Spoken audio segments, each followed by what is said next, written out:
Guys আজ কিছুই ভালো লাগতেছে না, কেন লাগতেছে না কোনো রিজনই খুঁজে পাচ্ছি না আমি। তো যাই হোক, আজ হচ্ছে একটা কথা বলবো, যে আমার সকল প্রিয় আপুদেরকে বলবো যে আপুরা, আমরা সবাই কিন্তু অনেক পরিশ্রম করি, অনেক কষ্ট করি একটু সংসারটাকে সুখের করার জন্য, সুন্দর করে সাজানোর জন্য, নিজেরা ভালো থাকার জন্য।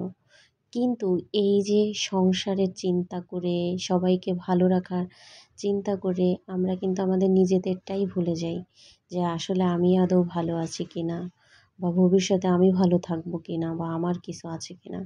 সংসার গোছাতে গোছাতে আমরা এটা ভুলেই যাই একদম।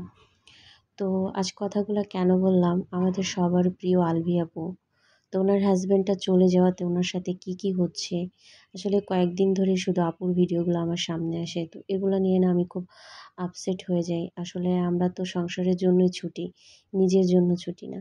তাই সকল আপুদেরকে বলবো যে আসলে আমাদের নিজেদের জন্য কিছু করা উচিত, আমাদের নিজেদের বলতে কিছু রাখা উচিত, যাতে আল্লাহ কখনো বিপদ দিলে কারো কাছে হাত পাততে না হয় বা কারো কাছে যেতে হয়। যদিও আলবে কারো কাছে যাচ্ছে না, বাট ওনার প্রাপ্যটাই ওনাকে দিচ্ছে না, বাচ্চাদেরকে মেরে ফেলার হুমকি দিচ্ছে। কি একটা অবস্থা!